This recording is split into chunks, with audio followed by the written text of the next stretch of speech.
हरे कृष्णा। आइए हम श्रावण पुत्रता एकादशी या पवित्रा एकादशी के बारे में जानते हैं। श्रावण मास की शुक्ल पक्ष की एकादशी को पुत्रदा एकादशी, पवित्रोपना एकादशी या पवित्रा एकादशी के नाम से जाना जाता है। पुत्रदा एकादशी वर्ष में 2 बार आती है, एक बार तो श्रावण मास में और दूसरा पौष मास में। श्रावण मास की शुक्ल पक्ष की एकादशी और पौष मास शुक्ल पक्ष की एकादशी को पुत्रदा एकादशी कहा जाता है। और पुत्रदा एकादशी का व्रत करने से साधक की पुत्र प्राप्ति की कामना पूर्ण हो जाती है। पुत्र प्राप्ति की इच्छा रखने वाले मनुष्य को श्रावण पुत्रदा एकादशी का व्रत पूर्ण श्रद्धा और विश्वास से करना चाहिए। आइए जानते हैं श्रावण पुत्रदा एकादशी व्रत की विधि। पुत्रदा एकादशी का व्रत एक दिन पूर्व यानी कि दशमी तिथि की रात से ही आरंभ हो जाता है। दशमी की रात से ही मनुष्य को ब्रह्मचार्य व्रत का पालन करना चाहिए और पुत्रदा एकादशी के दिन प्रातःकाल स्नान आदि नित्य कर्मों से निवृत्त होकर व्रती को व्रत का संकल्प लेना चाहिए। संकल्प लेने के बाद कलश की स्थापना करके उस पर भगवान विष्णु की प्रतिमा रखें और फिर उसका पूजन करें। भगवान विष्णु की प्रतिमा को पंच अमृत से स्नान करवाएं, नैवेद्य अर्पित करें, फूल अर्पित करें, धूप दीप से आरती करें। विष्णु सहस्र नाम का पाठ करें या फिर गोपाल सहस्र नाम का पाठ भी आप कर सकते हैं। और इसके बाद पुत्रदा एकादशी व्रत की कथा पढ़ें या फिर सुनें। पुत्रदा एकादशी का निर्जल व्रत करें और संध्या को पूजन करने के बाद ही जल ग्रहण करें और फल का आहार करें और व्रत की रात को जागरण करें। इस व्रत के दिन दुर्व्यसनों से दूर रहें और सात्विक जीवन जिएं। व्रत के अगले दिन यानी कि द्वादशी तिथि को व्रत के पारण करने के लिए आप मंदिर में दान दक्षिणा यथाशक्ति दें। तो आइए श्रावण पुत्रदा एकादशी व्रत की कथा हम श्रवण करते हैं। धर्मराज युधिष्ठिर ने भगवान श्री कृष्ण से इस एकादशी के विषय में पूछा तो भगवान श्री कृष्ण ने बताया कि इस श्रावण मास की शुक्ल पक्ष की एकादशी को पुत्रदा एकादशी, पवित्रोपना एकादशी और पवित्रा एकादशी जैसे अलग अलग नामों से जाना जाता है। इसका महात्म्य इसके नाम में ही वर्णित है। इस एकादशी का व्रत करने से पुत्र प्राप्ति की कामना पूर्ण होती है, इसलिए इसका नाम पुत्रदा एकादशी है। इसका व्रत करने से जातक के सभी पाप उतर जाते हैं और वह निर्मल हो जाता है। पापियों को भी पवित्र कर देने के कारण इसे पवित्रोपना एकादशी और पवित्रा एकादशी कहा जाता है। प्राचीन काल में महिष्मती नगर पर महिजीत नाम का एक राजा राज्य करता था। बहुत ही धार्मिक, कर्तव्यपरायण, न्यायप्रिय और संतान के समान प्रजा का पालन करने वाला था।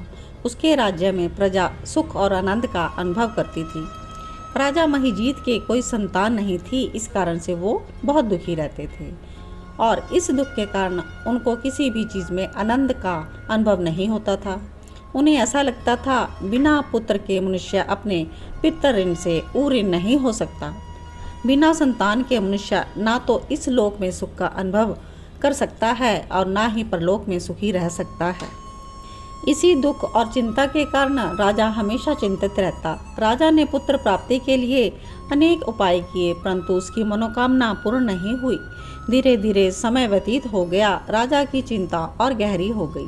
राजा ने अपने मंत्रियों, गुरुजनों को बुलाकर अपनी चिंता बताई। राजा ने कहा, मैंने कभी प्रजा पर अन्याय नहीं किया, हमेशा संतान के समान प्रेम किया और अनुचित ढंग से धन भी अर्जित नहीं किया। तो यज्ञ आदि धार्मिक कृत्यों के द्वारा देवताओं को प्रसन्न करने का प्रयास किया। मैंने कभी किसी का धन छीना नहीं, कभी किसी से घृणा नहीं की, हमेशा सत्य और न्याय का साथ दिया है। मैंने सदा ही अपने बड़ों का, गुरुओं का, ऋषि मुनियों का आदर सम्मान सेवा की है, हमेशा धर्म का आचरण किया है। फिर भी मेरे साथ ऐसा क्यों हो रहा है? आप सभी ज्ञानी हैं, मेरी इस चिंता के समाधान का कोई उपाय बताएं।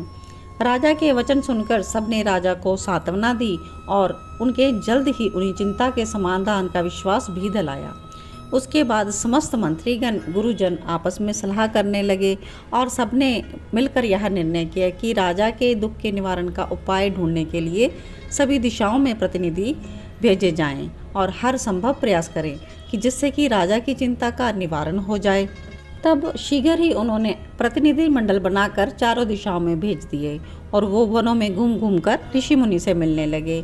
और एक दिन घूमते घूमते लोमेश ऋषि के आश्रम में पहुंच गए। लोमेश ऋषि बहुत ही तेजस्वी, सभी धर्मों के ज्ञाता, शस्त्रों के ज्ञाता, विज्ञान के गूढ़ रहस्य को जानने वाले त्रिकालदर्शी थे। तब लोमेश ऋषि ने वहाँ पूछा कि आपके क्या आने का कारण है, मैं आपकी सहायता करूँगा।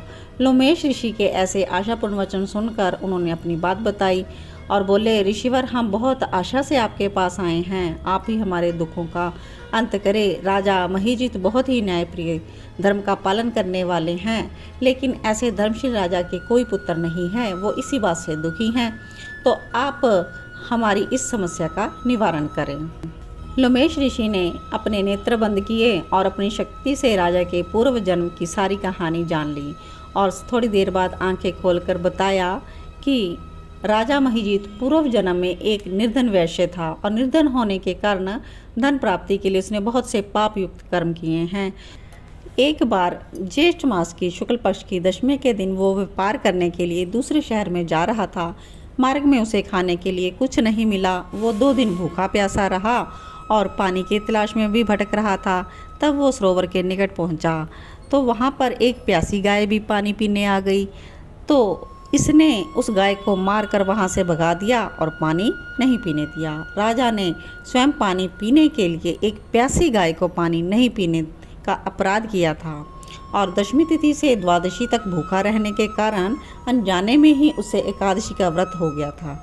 उसी व्रत के पुण्य प्रभाव से वो इस जन्म में राजा बना है और गाय को पानी ना देने के कारण उसके आज कोई संतान नहीं है।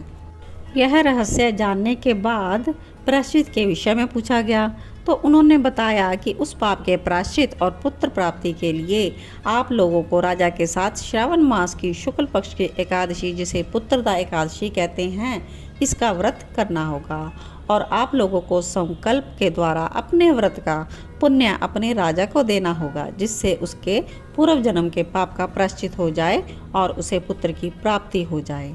इस व्रत के प्रभाव से अवश्य ही आपके राजा के पूर्व जन्म के पाप का नाश होगा और उसकी पुत्र प्राप्ति की कामना पूर्ण होगी। ऋषि लोमेश के कथनानुसार उन सभी ने पूरी प्रजा के साथ पुत्रदा एकादशी का व्रत किया और रात भर जागरण किया और अगले दिन द्वादशी को संकल्प के द्वारा व्रत का पुण्य राजा को दे दिया। इस व्रत के पुण्य प्रभाव से 9 महीने के बाद रानी ने एक बहुत ही तेजस्वी पुत्र को जन्म दिया और राजा की मनोकामना पूर्ण हुई। तो यह कहानी सुनाने के बाद भगवान श्री कृष्ण ने धर्मराज युधिष्ठिर से कहा कि इस एकादशी का व्रत करने से मनुष्य की पुत्र पाने की कामना पूर्ण होती है। पुत्र प्राप्ति की इच्छा रखने वाले मनुष्य को यह व्रत अवश्य करना चाहिए और इस व्रत की कथा पढ़ने और सुनने से ही जातक के समस्त पापों का नाश हो जाता है। वह इस लोक में सुख भोग कर अंत में मोक्ष को प्राप्त करता है। ओम नमो भगवते वासुदेवाय। नाम संकीर्तनम यस्य सर्व पाप प्रणाशनम परिणामो दुःखं न तन्नमामि हरिं परम्।